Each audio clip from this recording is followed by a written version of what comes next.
The Lord is my shepherd, I shall not want.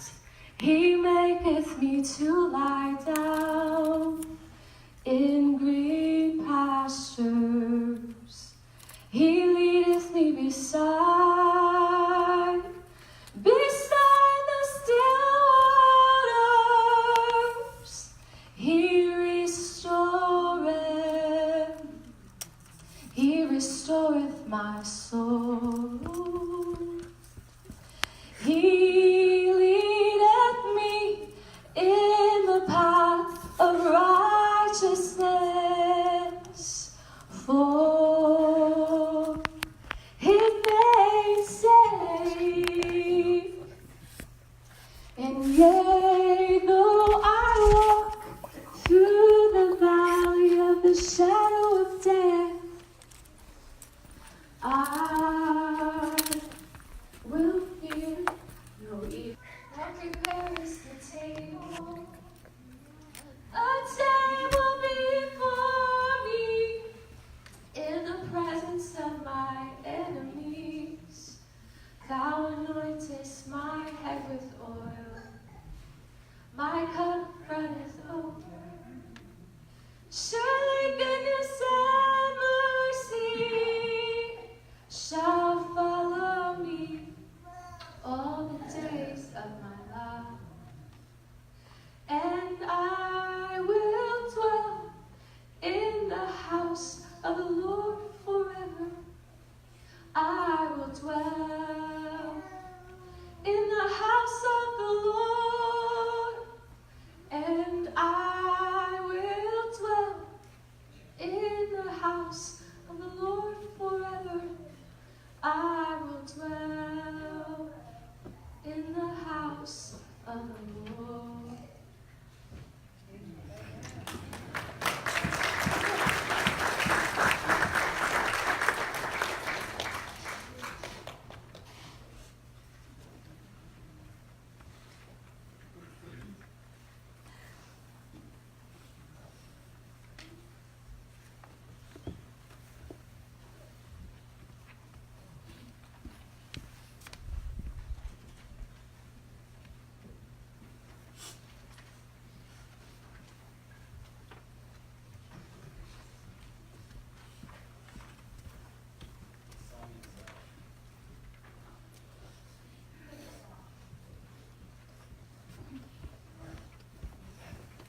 Good morning. This song is one of his favorites, and it's his message: Lord, find us faithful. Stephen was faithful to spread the word around the world. I was with him in North Africa. And because of his influence, many Arab speakers, many Iranians will be in the kingdom. He ministered to Gaddafi in person. Prayed with him. I was there, I saw him. In Ellen Malta, Denver Palace.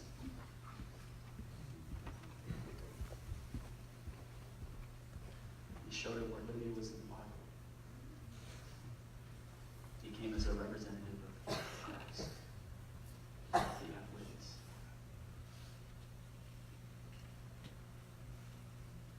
Find us faithful.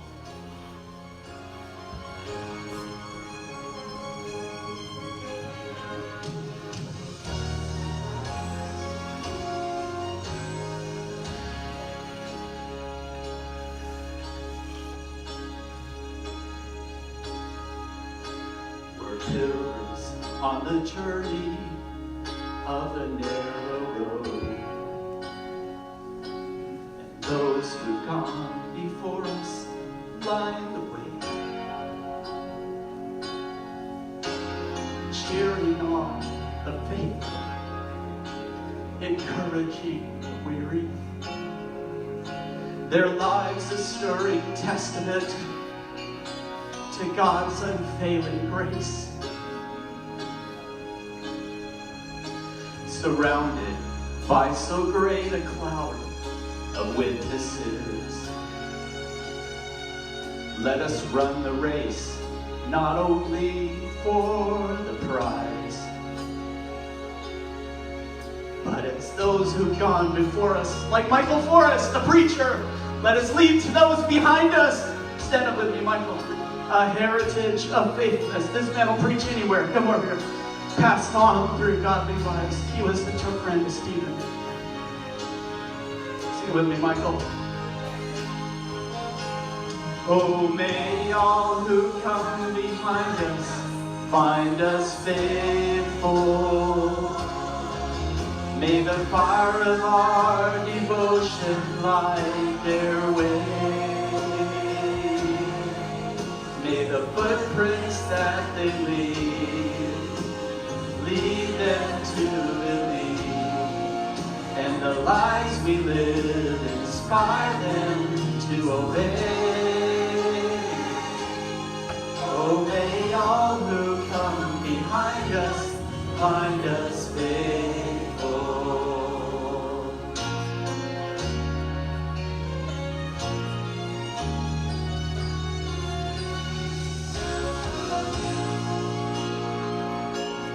After all our hopes and dreams have come and gone, and our children sift through all we've left behind, may the clues that they discover and the memories they uncover become the light that leads them to the road we each must find. Oh, may all who come behind us find us faithful. May the fire of our devotion light their way. May the footprints that we lead them to the lives we live, inspire them to obey. Oh, may all who come behind us find us faithful. May the fire of our devotion light their way. May the footprints that we lead them to and the lives we live inspire them to obey. Oh, may all who come behind us find us faithful.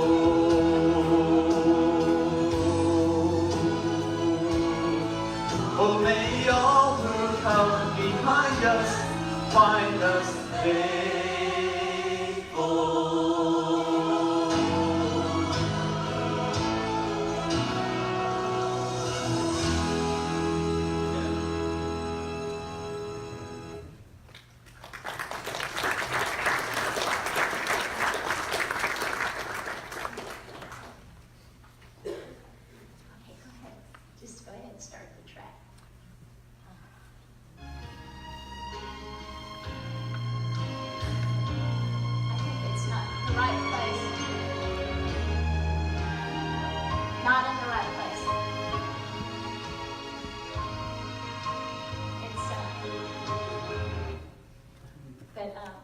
Stephen wrote out a lot of this, so these are things he wanted us to. These are things he wanted us to do. He left us a list Up next, he said, "This is what I want you to do at my celebration, and these are things I want you to do." So we have our jobs cut out for us.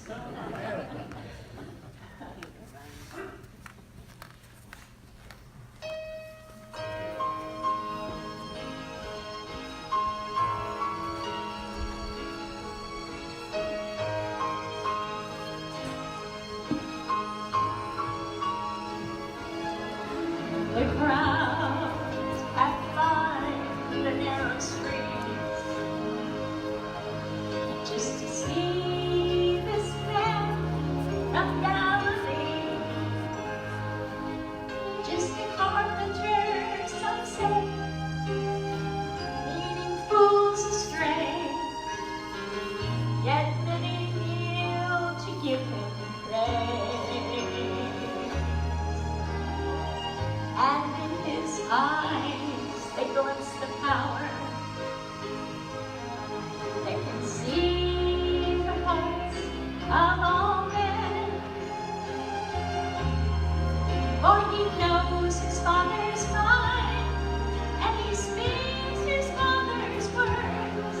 For he comes in the name of the Lord.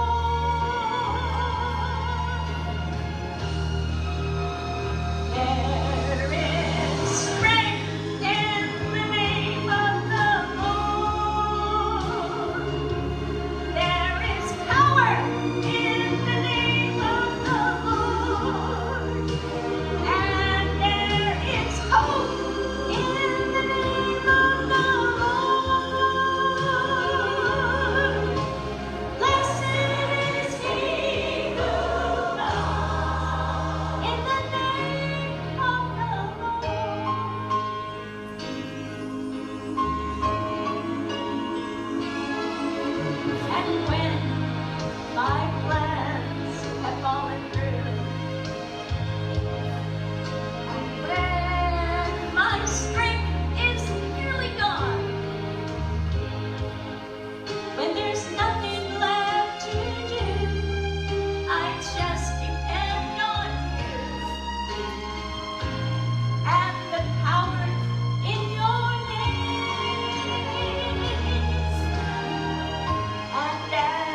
Stephen, we can go ahead and pray that now.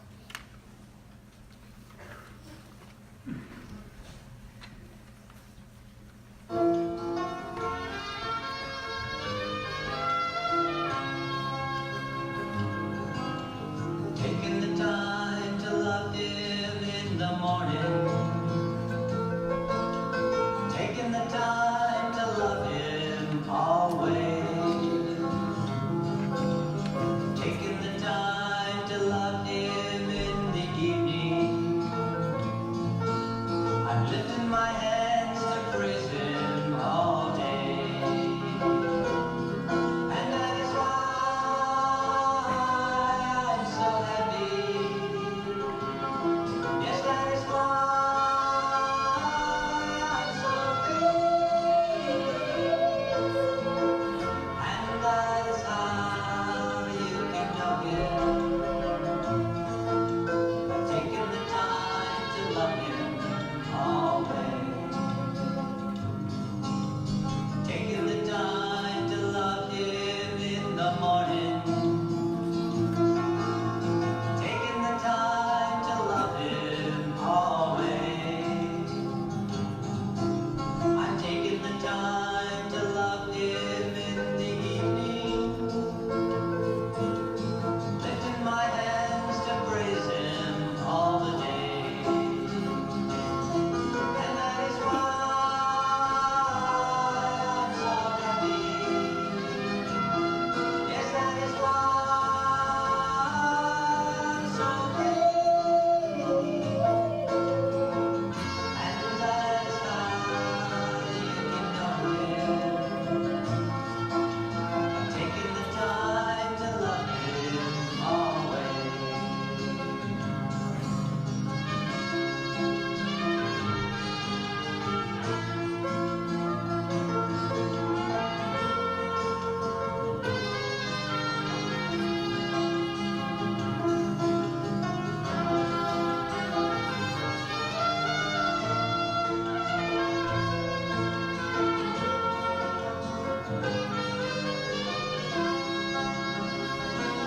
And that is why we're so happy. Yes, that is why we're so free. And that is how you can know Him. By taking the time to love Him always. By taking the time to love Him always.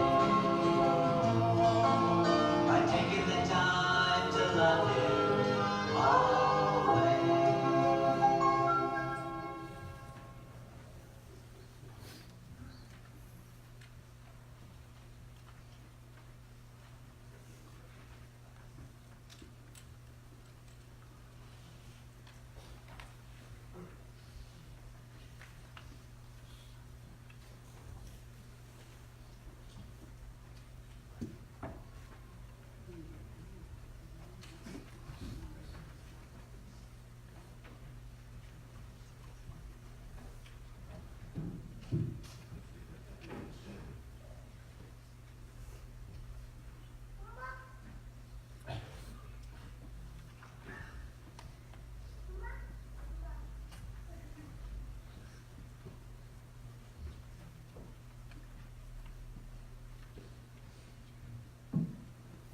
Oh, yes. I'm sorry. This is supposed to be a celebration. I really wanted to be, but I'm a mess. I tell you, when Adria sings, I'm just about this close to joining Steve. I'm serious. I just feel like I'm just going.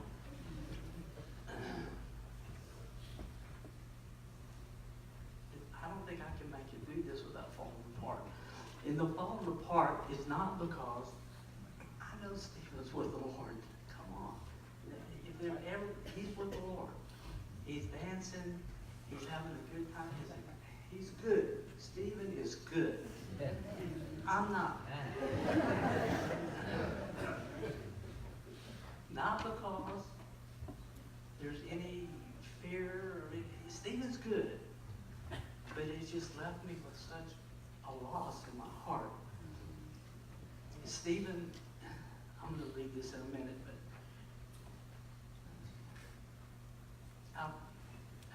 we go back over 30 years.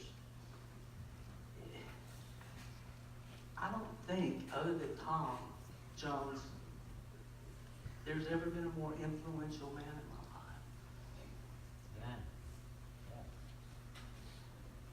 If you took him out of my life, we're talking 3/4 of my saved life, almost 40 years, I have no idea where it would have ended up. I mean, it might have been okay, but it would not have been what it was. One of the most compassionate, loving, caring. Stephen loved people. God, he loved people. And you knew it. It didn't matter if you just met him or you've known him for years and years. Everybody felt he loved them. You can't fake that. You can't fake that. You knew when you were with Steve, he loved, and he was bold. Oh. He actually got me on a plane to China. No one. I don't think I've been on a plane since. But no one can get me on a plane to go anywhere, much less to China. And I made him promise, whatever you do, you don't get me over there, leave me over there. And make me have to come back by myself. Guess what happened? He would do it every time. Every time. Couldn't trust him in that regard. If he felt like the Lord was telling him to do something, he was going to do it. Didn't make any difference where it left everyone else. I'm just going to read a couple of quick scriptures. You know, I thought I would read you his favorite, but then I realized I'd have to read the whole Bible. And I didn't think anybody really was inclined to stay up. But you could. He loved the Word. Oh, man.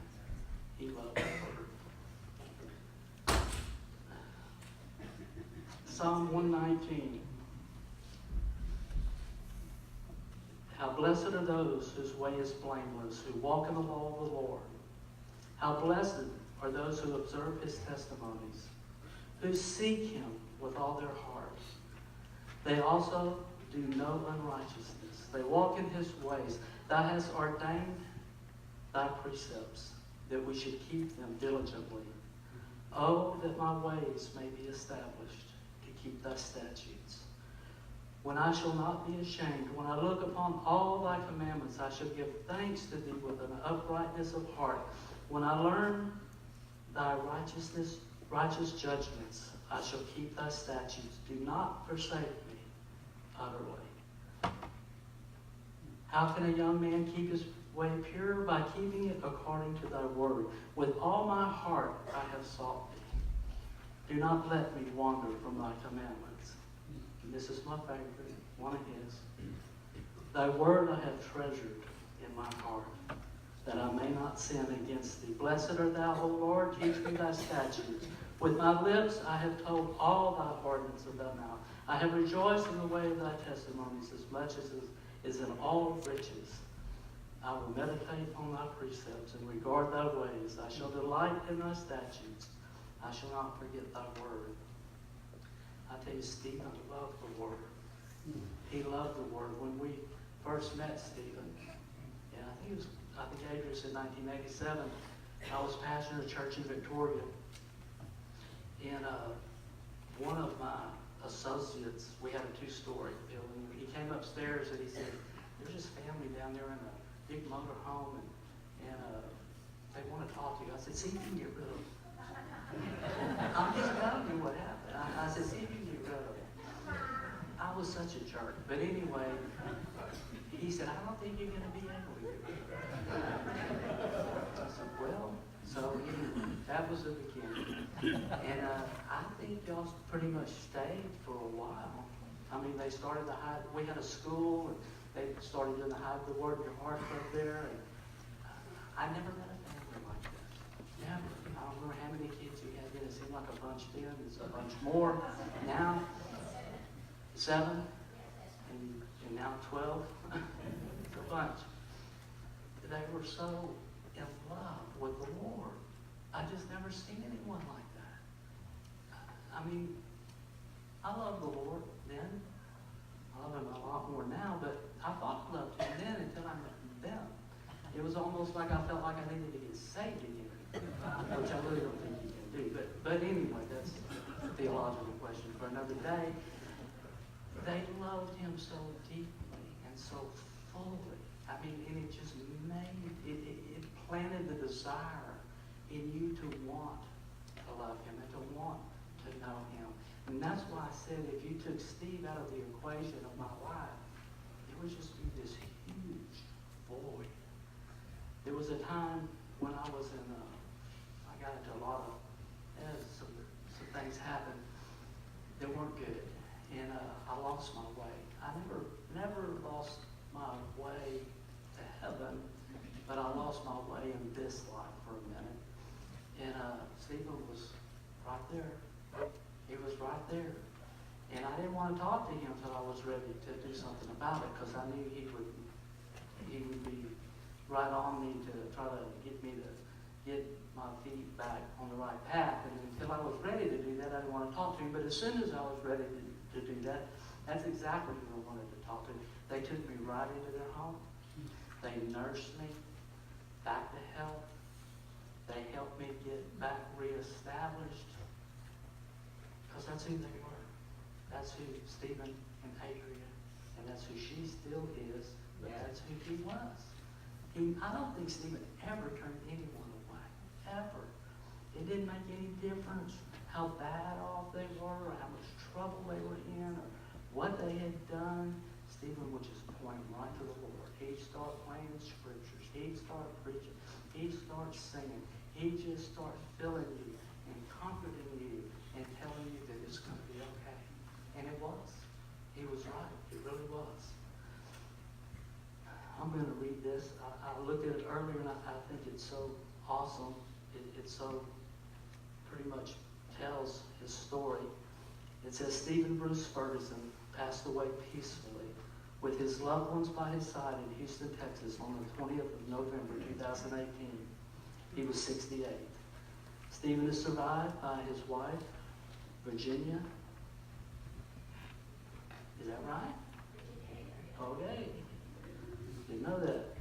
Children, Paul, Regina, Layla, Aaron, Faye, Evie, Mary, Amy, Amina, Mercy, John, Miracle. His brother Gary, his grandchildren, Lizette, Philip, Timothy, Kaylin, Mabel, Cora, Karen, Jude, David, Evie, Riley, Emma, Lila, Joan, and soon to be born baby Hong. He is preceded in death by his mom, Betty Jean Swingley, father Dale Ferguson, and sister Susie. Stephen was born in June 1950 in Iowa to parents Betty and Dale Ferguson. Graduated from Spring Branch High School in Houston, Texas in 1968. Shortly after high school, he met his wife of more than 40 years, Adria, in St. Louis, Missouri. Adria and Stephen traveled the world together, and during that time welcomed their 12 children. Stephen was an accomplished minister of the gospel, singer, songwriter, and producer. He often carried his guitar and sang impromptu in many places. He was a charismatic individual who loved people and who was passionate about sharing the gospel. He was serving as an English pastor at the Chinese Church of the Living God, previously served as Bible Bowl coach at St. Mark Lutheran School for 5 years. In addition, he volunteered as a teacher at Cornerstone Family Ministries for 8 years, distributed food to local needy schools, ministries, and individuals weekly, along with ministering at nursing homes multiple times a week. He's a co-founder of the Hide the Word in Your Heart Club International. He's produced a TV special for children and youth that aired in Houston, Texas on Channel 22 for 15 years. I tell you, I don't think I've ever known anybody that had that much influence over that many people in his life. If you could, I wanted to say hundreds, but I'm sure it's thousands. And And if you think about the people that he had influence on, that then went on to influence someone else, it's tens of thousands. And that's no exaggeration. He was that kind of guy, that kind of person. I'm going to read another scripture real quick. And I'm not going to be a whole lot longer. There's no way I can do him justice today. It's just not possible.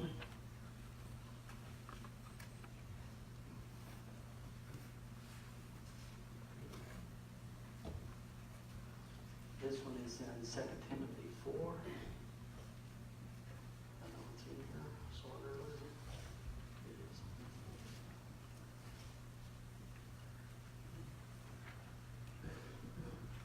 I solemnly charge you in the presence of God and of Christ Jesus, who is to be judge of the living and the dead, and by his appearing in his kingdom. Preach the word. Be ready in season and out. Reprove, rebuke, exhort, and with great patience and instruction. For the time will come when they will not endure sound doctrine, but wanting to have their ears tickled, they will accumulate for themselves teachers in accordance to their own desires, and will turn away their ears from the truth, and will turn aside to myths. But be sober in all things, endure hardship, do the work of an evangelist, fulfill your ministry.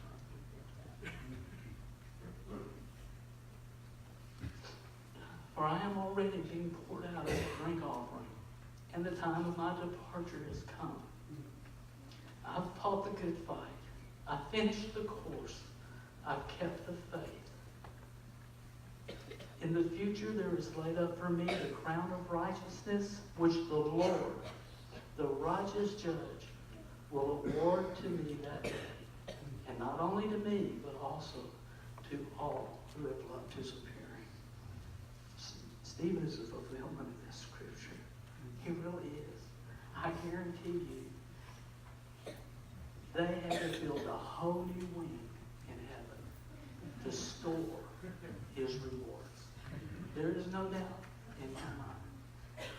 With Stephen, we came last week and got to see him before he passed. And you know, I didn't know. I've been in this situation before with people. My dad.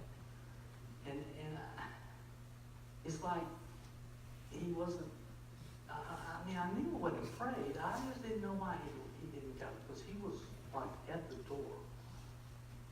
He was waiting. I reckon he was waiting on, was it Melody to get here from Taiwan or somewhere? Thailand. Now, how he was managed to do that, to be that close and hang, I don't know. But he did. But once he saw her and got that taken care of, he went. Just amazing to me.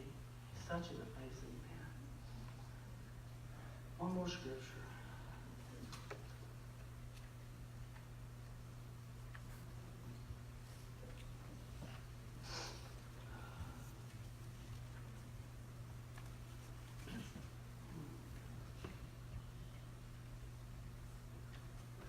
For to me to live is Christ, and to die is gain. But if I'm to live in the flesh, this will mean fruitful labor for me. And I do not know which to choose, but I am hard pressed from both directions, having the desire to depart and be with Christ, for that is better.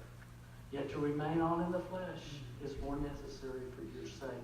And convinced of this, I know that I shall remain and continue with you all, for your progress and joy and faith, so that your proud confidence in me may abound in Christ through my coming to you again. And he goes on. You know, Stephen gained. He gained. We lost. But Stephen gained.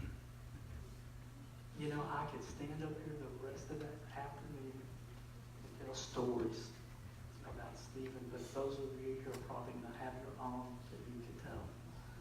He was one amazing man. They're an amazing family.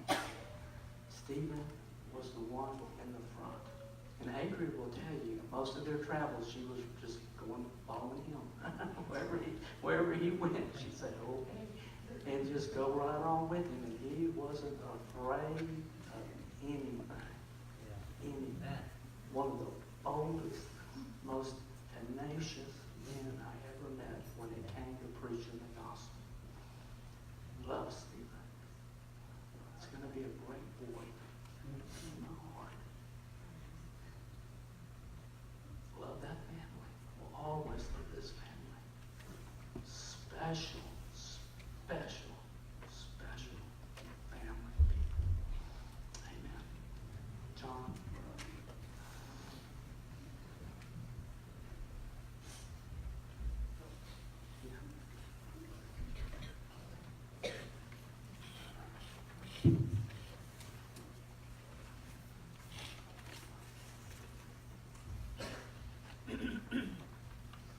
That's so nice. Clark's been through a lot with us.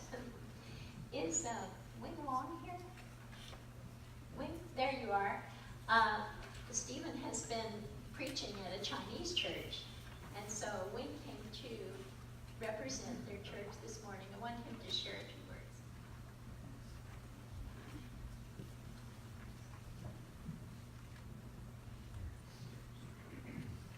Well, I know Pastor Steve as he came to serve in our church 4.5 years ago. His life journey reflected a zeal passion about Jesus Christ in every aspect. He never ceased to serve the Lord, even during the period of the most difficult time. Pastor Steve lived a very, very impactful life. Even when such time has passed, the memories will last. On behalf of the Church of Living God, I offer a poem in memory of him. Dear Pastor Steve, we want to always remember the beautiful life you lived and keep alive the memories we have through remembering what you did. For you are so special to all of us. A wonderful person indeed. Your faith, hope, love, and warm smile reflected a heart that believed. Just in everyday things we do, we remember your faith and love. And the words you spoke to us to help us through is a continued reminder for us. Although we miss you so very much, we know we will see you once more. For this is the hope we have in God, being reunited in the Lord. And as we gather, we will continue to share special times we went through. For these are memories that warm our hearts as we honor the memory of you. I also want to quote the same scripture Pastor Frisbee just used. I think it's a confirmation that this is a perfect scripture for Pastor Steve. 2 Timothy chapter 4, 7 and 8. I have fought a good fight. I have finished my course. I have kept the faith. Henceforth, there is laid up for me a crown of righteousness, which the Lord, the righteous judge, shall give me at that day, and not to me only, but to all them also that love his appearing. Thank you so much. Thank you, Pastor Stephen.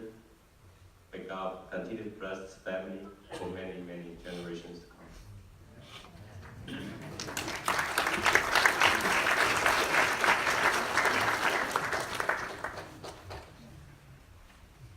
Boy, when I look out across this crowd, I see a myriad of people that we love so much. Thank you so much for coming. First, I'd like to thank you all for coming. And thank you for your prayers and for your love. We can never tell you how much that has meant to us. Some of you have prayed so fervently, and we have been sustained by your faith and your prayers. Stephen's journey to this time started 3 years ago when he was camping and he suddenly collapsed. We later found out that his spleen had gotten to the size of a football and had burst. At that time, I begged the Lord not to take Stephen, and he didn't. And I'm so grateful that the Lord gave us 3 more years. It would have been very, very shocking for our family at that time. And the past 3 years have been hard, but at the same time, they've been wonderful. Stephen would want you to know that God answered your prayers. That was one thing he said to Miracle. He said, Miracle, God answered prayer. You know, sometimes we don't understand the ways of the Lord, and we feel, well, this person has really served you, Lord, and why are they going through this, and why aren't you giving them a divine healing? But he said, God answered your prayers. And God answered prayer, and he really sustained us during that time. And we were like inside witnesses at MD Anderson. Everybody there, I think, has one of our CDs. You know, I would say, here, we want to give you, oh, that's okay, you already gave me that one. You know? And we ran out of CDs because his doctor called me. And he said, I want to tell you, you put up a really good fight. You did what was right. I want you to be assured of that. And said Steve was a Christian, so he said this is a celebration of life. So he really touched Dr. Wong's life. And we really thank the Lord for him and all the people that helped us. But you know, when a person has finished their job, then their assignment's over, and they can go on to heaven. And we believe Stephen accomplished what he was called to do. He did so much in his 68 years. First of all, he was my Prince Charming. My life was like Cinderella, and I was an only child. My mother died when I was 11 years old, and my dad remarried a year later. Then I had a stepmother and 2 stepsisters. And through the experiences of my life, I had closed myself up and had a very protected, perhaps hard heart. But when I met Stephen, he melted my heart, and he was a real Prince Charming. I had made a recording with some of the other young women in a training camp, and he got a copy of it, and he loved it, and he would play it over and over, even before we met. And he fell in love with my voice before he met me. So when he met me, he said, oh, that's the voice I've been listening to. And there was another amazing thing. I was working in a ghetto in St. Louis, Missouri. This was during the time of the Jesus people, and a young man came through, and I had said, Lord, I need a steel string guitar because I played the guitar out in the open, and I was always break these guitar strings. I had nylon string guitars, so I said, I need a steel string guitar. So this young man came through, and he said to me, he said, I think you need this guitar more than I do. And it was a thin neck Gibson steel string guitar, and he gave it to me. And then when I later met Stephen again in Europe, he said, you've got my guitar. And because when you came into this group of Jesus people, you gave up things that were, you thought maybe was an idol in your heart, or, you didn't need it. And somehow I had gotten his guitar, so I gave it back to him. So he was a producer at heart, and he was always pushing others out and promoting other people. And he loved to sing, and he would sing anywhere, anytime. And Mercy was saying she had just had a baby shower, and before this time, she was thinking that, before her daddy passed, and she was going to have this baby shower quite a few months ago. She was thinking, oh, Dad's going to come, he's probably going to get his guitar, and he's going to sing. That's the way he was. He loved to sing. He'd sing anywhere, and subways, streets, 5-star hotels, and he would get us into conferences in Europe. Anywhere, as you can see in some of the pictures we've displayed in the foyer. There's pictures of him in Scandinavia, in France, singing, in Libya, in all these different places. And most of the time, there would be a big conference, maybe in Europe, maybe in Tunisia, and he would say, "We're Americans and we sing," and I'm going, and I would be shaking in my boots and cowering behind him. And he would get into these places and events, and he had the confidence to get in there, and then he would strum his guitar and say, "Sing, honey." And that was the beginning of the Star Famous Singers. So, as you can imagine, we've had a very exciting journey of more than 40 years, and hopefully we can put together a book of our many experiences. That was one thing that we didn't complete before he went to heaven, so I think he left me an assignment. And he said, "I've written it all." and we have some very, very amazing stories. So hopefully, if you have signed the register, I hope you wrote your address real clearly. And if we are able to accomplish that, we'll send you a copy. So we have a table in the foyer that has copies of the CDs that he produced. And please take one if you don't have a copy. And this is exactly what Stephen would want to do today. He would be passing out. Recently, he went to his 50-year reunion of his high school. And everybody can attest to the fact that he gave him a CD, I think. So be sure and pick up a CD.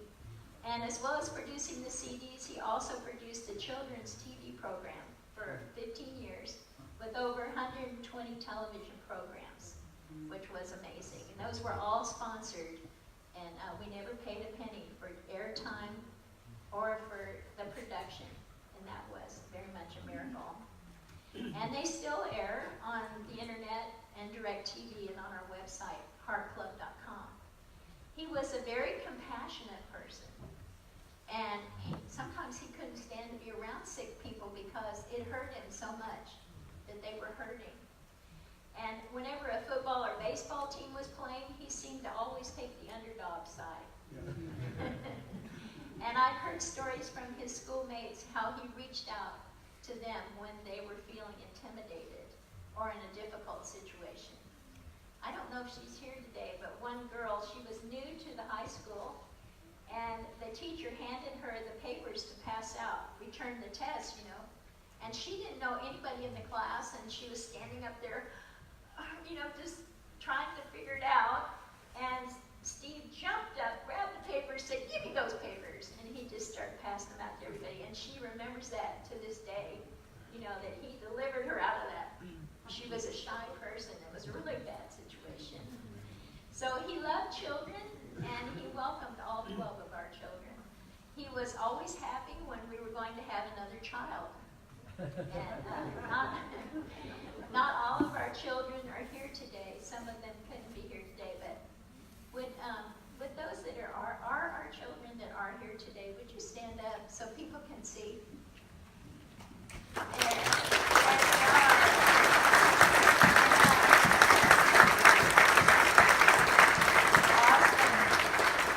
Love every one of you, and maybe one of them, let's see, I saw one was in the baby.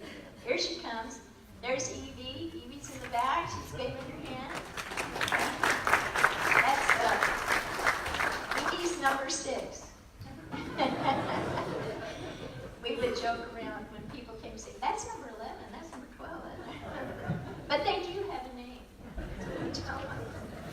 And he grew up here in Houston. And he has some wonderful lifelong friends from elementary, middle school, and high school. So I'd like for anyone who was a schoolmate with Stephen, would you stand right now so I can see you went to high school or elementary or, look at this.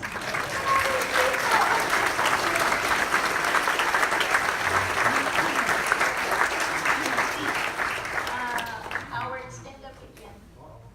Boy, Stephen loved this guy over here, Howard. In high school, you can see how tall Howard is. Well, Howard had, how many kids are in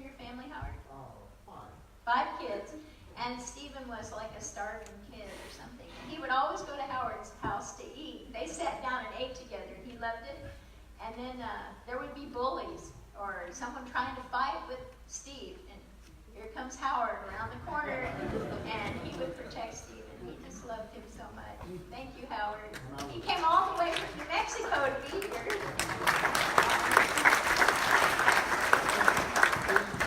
Read into the future. What'd you say? Steve could read into the future. And at 11, we became blood brothers. Oh. And years later, we became brothers in Christ for the rest of our life. Isn't that awesome? And he had some other friends too. And also, there's people that were touched by Stephen. He ministered to you like a young person or a child. And if you feel that he made a real difference in your life as a young person or a child, would you stand up right now for us? Look at these beautiful young, awesome.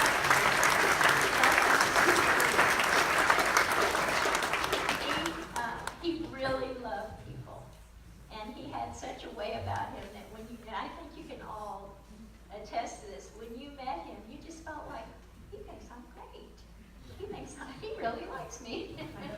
And he did. He was a very charismatic person. He was truly an amazing, exciting person. And we're all going to miss him very much. And so now I'd like to invite a couple of his schoolmates. Ryan, Courtney has been such a blessing.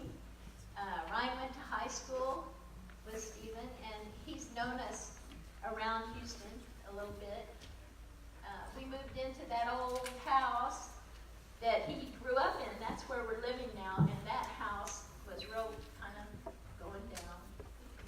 And Ryan helped so much, put a hot water heater in, and built up the garage, the old dirty garage, and he put a floor in it that's now our office. So Ryan, and then after that, Nicholas. Where are you, Nicholas? I think I saw him. There he is. Yeah, Nicholas Buco. He'll come up afterwards. Thank you, Adrian.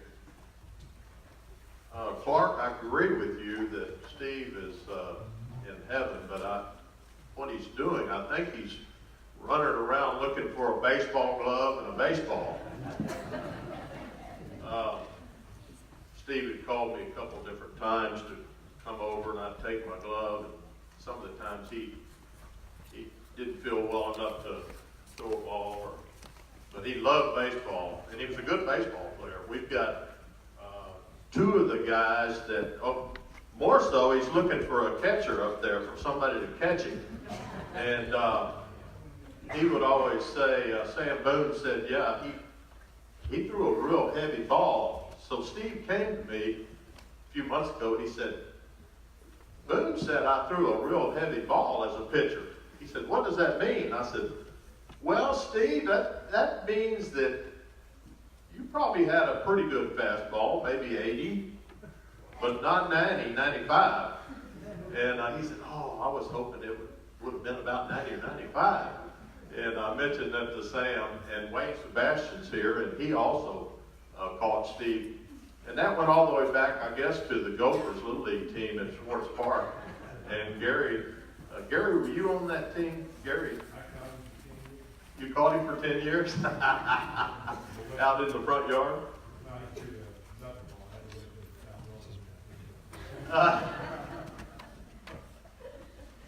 But Steve did love, he loved sports, and we loved growing up in Spring Branch with Steve and knowing him. I think Howard's probably known him longer than any of us here. But just a couple of points as I thought about Steve. And Gary, I hope you continue to write the book that you and Steve about your childhood. I hope you finish that. You guys had some unbelievable experiences and great stories. I heard some of them. I think Steve's real defining moment was when Mike Simmons came back from Hawaii, and he was always also a classmate of ours. And I think they were living together at the time. And Mike came in, Mike had $100,000 worth of drugs he had brought back from Hawaii that he was going to sell. And he left that night. He put them in the apartment and left that night.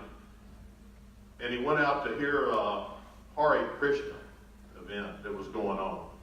Well, somehow he didn't get to the Hare Krishna event. He wound up down in the Heights at Evangelistic Temple, I believe. And there was a Canadian evangelist there that preached. And Mike Simmons was so moved, he walked down the aisle and gave his heart to the Lord that night. And so he came back to the apartment, and Steve was there, and he starts flushing $100,000 worth of drugs down the toilet. And Steve says, "Are you crazy? What are you doing?" He said, "Have you gone loco?" And he told Steve the story. And so Steve was so moved that he went the next night. And the next night, Steve met the Lord there. And he came home, and I think that he was a changed person. And you know, I thought that's unlike a lot of people's salvation experience. Some people just grow up and they have salvation.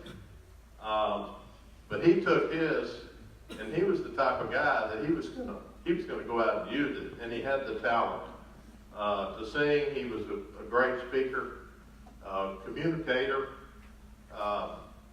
writer, and most of all, he was a people person. So he traveled the world, and I was thinking about you all traveling the world, Adria, and being in the bus, and I mean, the bus had to have broken down tons of times, and the kids must have been miserable. So they've got bad memories and they've got good memories, and they have bad times and good times. But that's kind of the way life is, you know.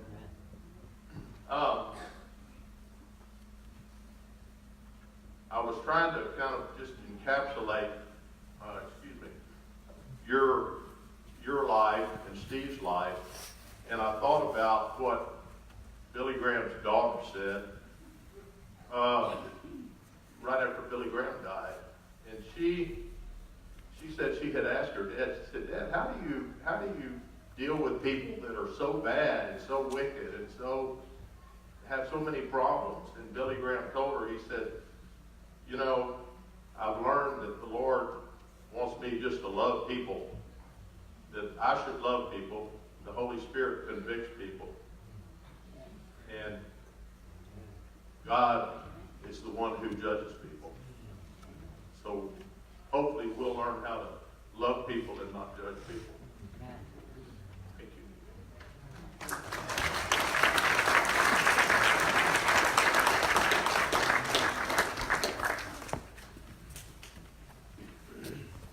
Nick was on the baseball team. We were on too.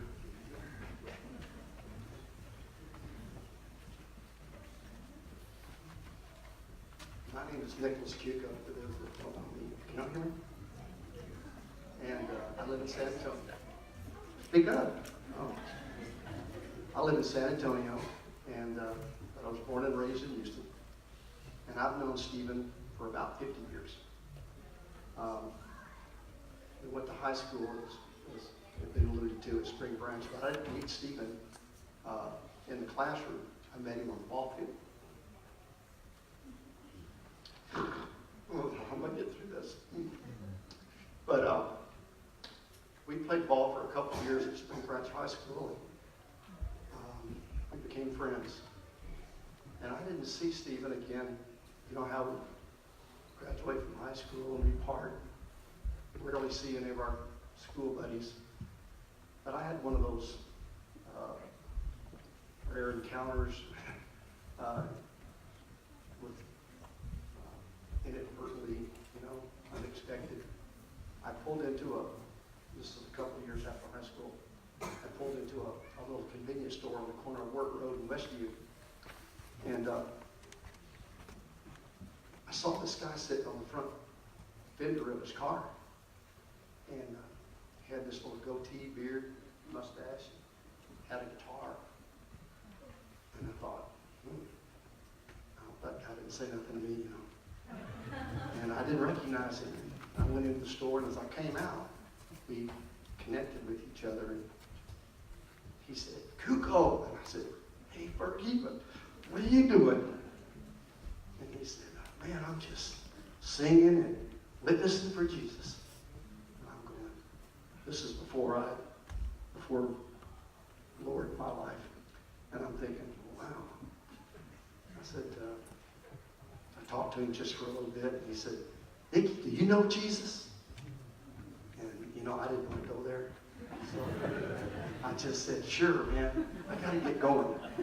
I got my car, drove off, and as I was leaving, I was thinking, in my North Houston vernacular, like, heck, what the heck happened to my old curveball, knuckleball throwing buddy, man? He's done turned into some kind of hippie Jesus freak. But that was just one encounter, and then I didn't see Stephen again for 20 years. And I had been married, had a couple of kids, and divorced.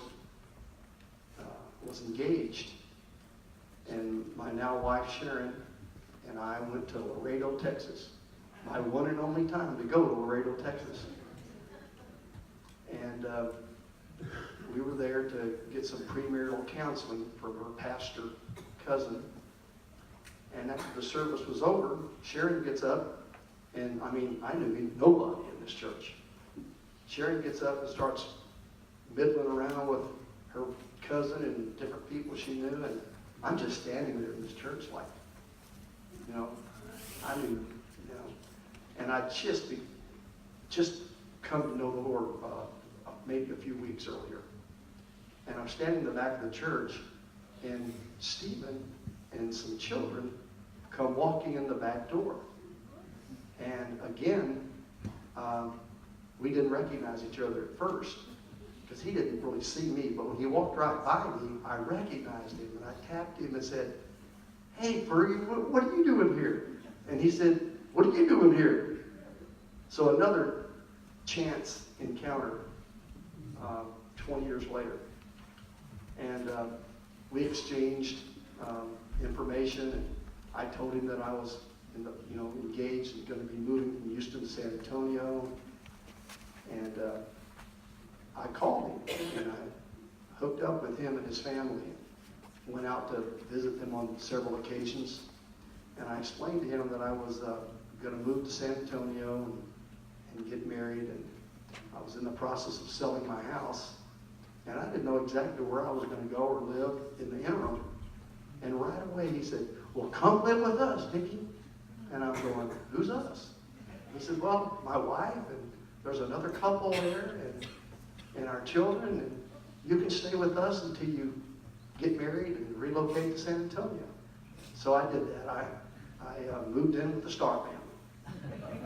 And that was an experience. It was wonderful, though. I can tell you, it was wonderful. It was hard at times. If you can imagine a 38-year-old guy trying to memorize Bible verses to some 3-year-old kid. Teach you how to do it, They work on it for 5 minutes and get it. I'm working on it for 2 days. But I had a wonderful experience there with Stephen and his family. As a new Christian, I'm sure that the things I learned there, how to pray, how to read, study the Bible, memorize God's Word,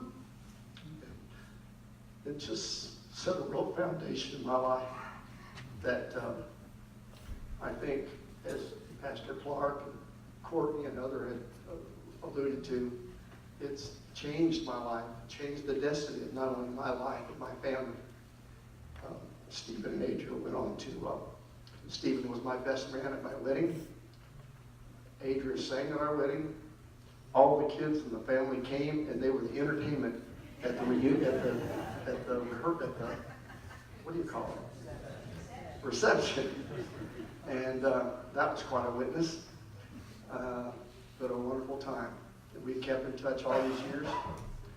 And I'm so honored that y'all would just let me say a couple of things about Stephen.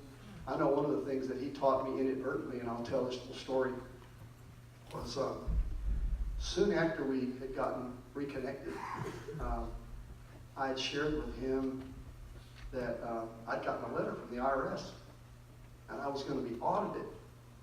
I had a quarter horse in the feed store business that didn't do well. It was a non-profit business, but not by design. And I got this letter, and I was really upset about it. So I went to Steve and said, "Man, I've got to be there like at 1 o'clock Monday. You think we could meet up and we could pray about it?" I was really anxious, nervous about it.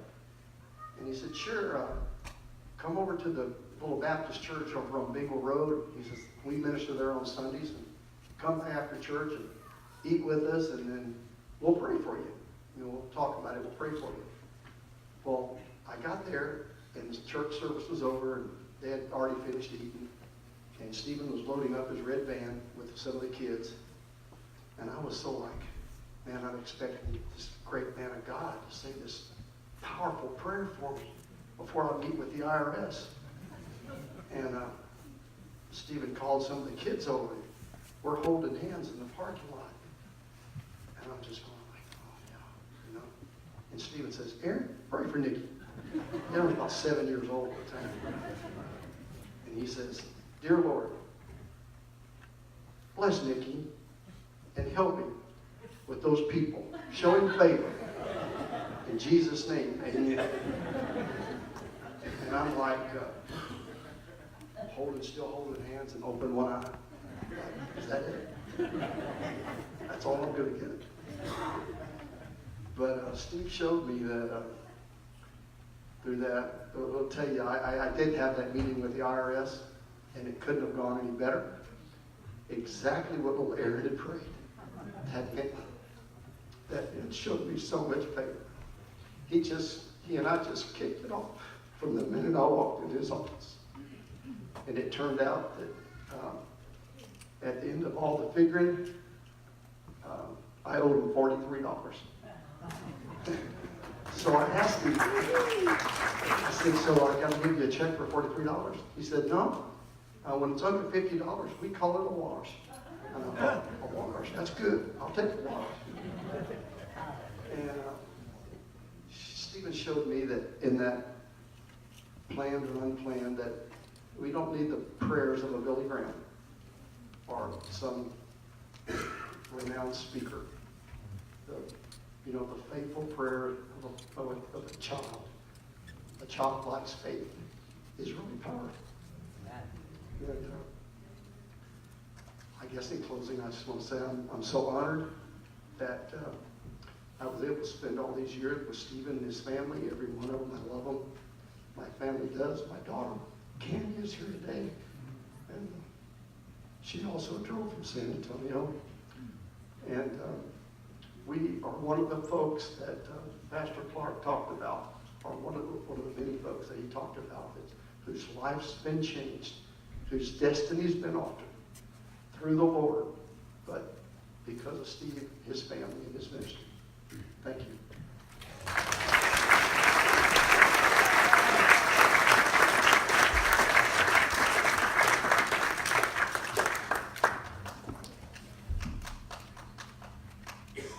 Thank you. Is Scott Binkley by chance?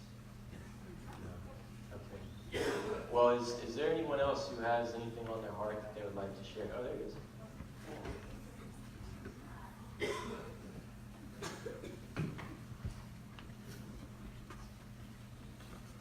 Praise the Lord today. Oh, actually, I was waiting. Well, my name is Scott. I've been a missionary for 24 years in your city. And I was a businessman back in 1995, and I met a guy named Dave Ellis. And he started talking to me about children's ministry. I was in church, and I was, serving the Lord. But he said, "Why don't you come help us with some puppets and some things?" So I got to talking to him, and I thought I'd volunteer, and I did. And so I start talking to this man. He starts, "What are we going to do today?" "Oh, we're going to go out to a parking lot. And we're going to set up a puppet stage. And we're going to do puppets after school." I thought, come on. So he said, I'll show you real quick how to do this puppet. So I got the blue guy, which is a Star Family Singers, like main event. And I got the blue guy on. He was showing me how to use it. We had a couple people. We had an electric generator. And we got up there and we started singing with the puppets. And I didn't know what I was doing, but it started singing, this little light of mine, I'm gonna let it shine. This little light of mine, I'm gonna let it shine. Within about 15 minutes, the police were there. So the police came up, they stopped. And there were people there on their cell phone at the time when the cell phones were this big. And they were, and I just started looking out, and these kids, all these kids started coming over, and they were so blessed. And at the same time, the cop was asking me, he said, can you stop the puppet show? I said, no, we got 2 minutes. Or something like that. Finally, at the end, these SWAT cars are there. And I started looking out, and I thought, you know, these kids need the gospel. I wonder if I could help. And so through Dave Ellis, who was, Stephen trained him. He was sort of like a disciple. Stephen took him under his wing and brought him into the family and nurtured him and helped him. And he's not here today. He's in heaven. Praise God.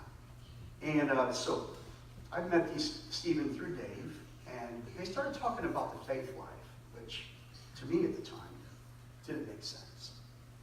And so I started hanging out with them, and God started getting a hold of me. And I just started walking with them, and they started ministering. Steve would minister to me for a while, and Dave would. And it was like a tag team. Let me be real short. This little story that's going to share with you. Now I like to read something from the Heart Club banner. And my prayer at night, and on my nightstand is this. I go through these scriptures every night. It's the Highborn Heart Club. Jane Miller started it so many years ago, Mother Jane. She was so cool. Her favorite verse for me, she would keep telling me, her favorite thing to say to me was, honey, you just got to get the victory.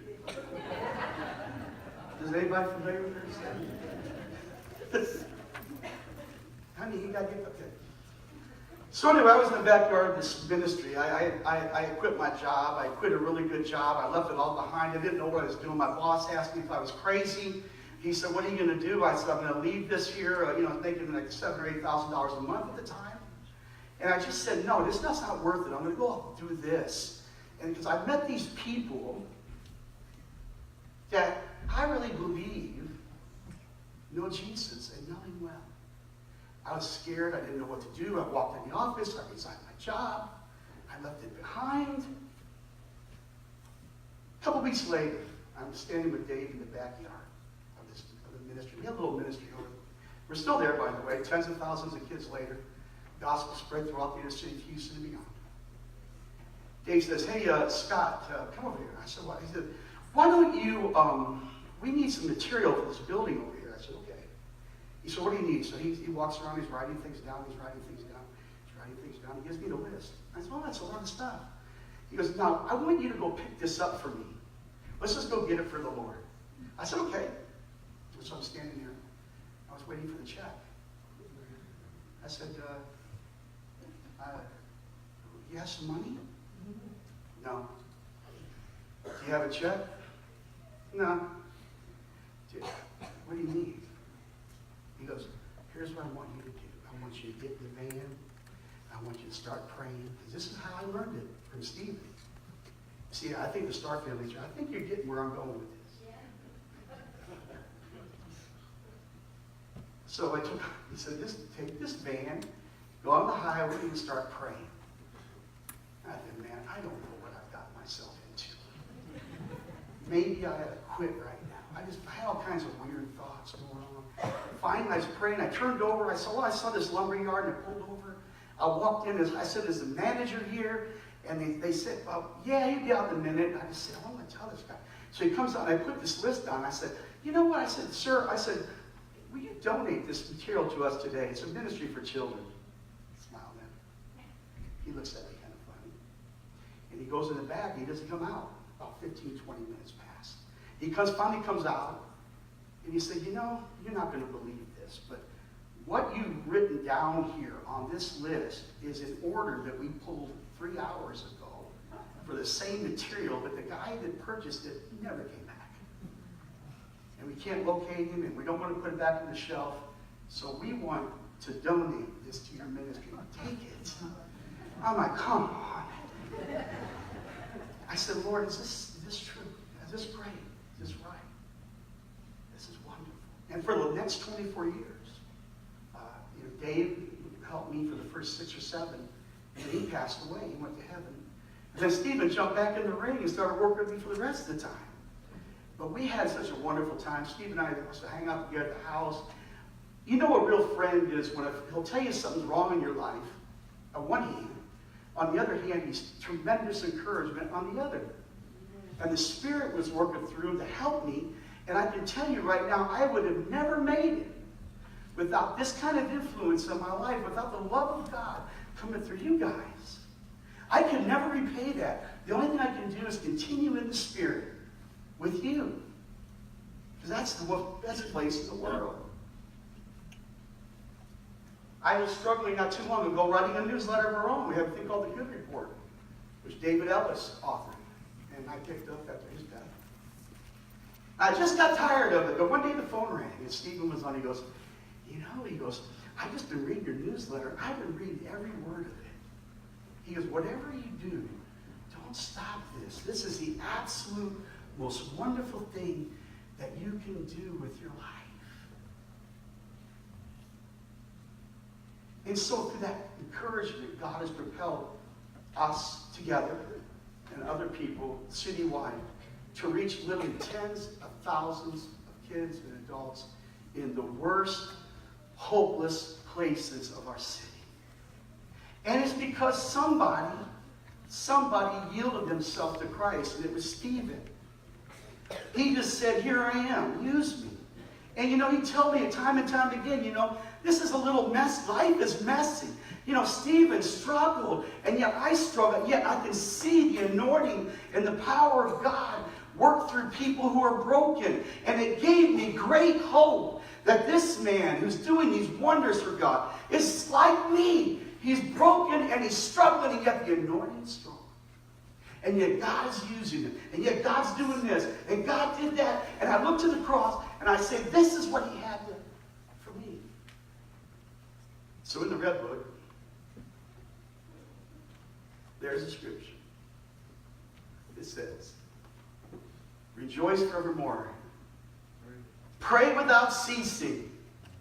In everything give thanks. For this is the will of God in Christ Jesus concerning you. Despise not prophesying, but hold fast to that which is good, and abstain from all appearance of evil.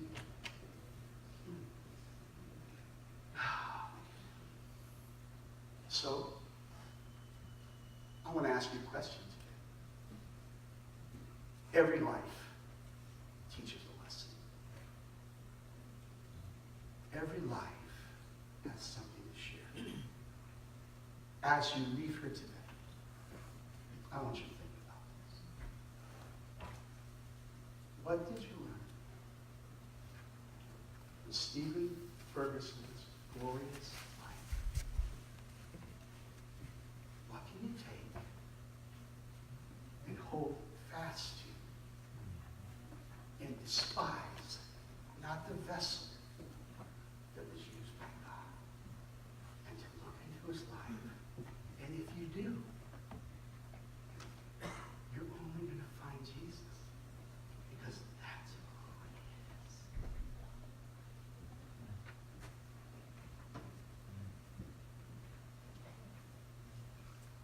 I have to read this and I'll finish with prayer. Thank you for writing this wonderful newsletter. And you can't make it in life without a godly wife. And Adria is, as I woke up this morning, I realized that she has fulfilled her marriage vows. You have done it. And the grace and the power of the Holy Spirit. You have been a blessing to him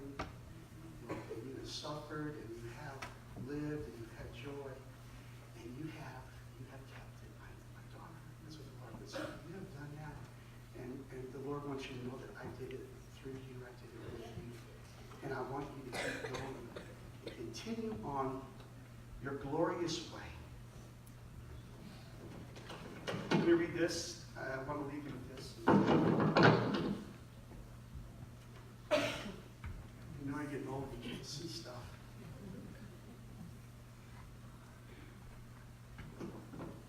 Heart Club banner, April 2018. Here's it reads this way.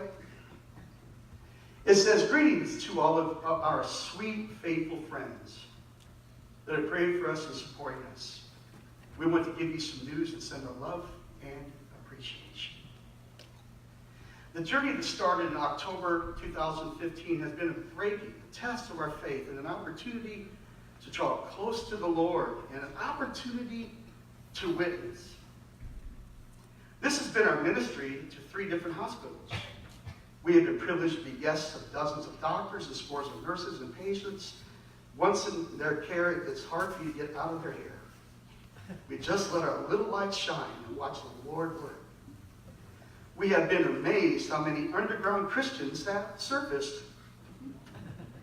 As you do, as you get the conversation started, then seize the opportunity, especially in the secular hospital where Christianity is downplayed and so many from the Middle East and other countries are present. Nonetheless, the witness of Jesus Christ goes forth from here. We have found our greatest open door as we make our weekly outpatient visit is a use of our own CDs of music. Yes, I like to finish with this because I think this is the glorious finish to a magnificently lived life. And I can only hope and pray that I, myself, and others will be able to follow this and be able to do to the end and to love Christ like this. Yes, no matter the pain or the physical condition, as long as there is life and breath in us, we can preach the gospel. We can use our voice, our smile, our hands and feet, and even our eyes above the hospital mask.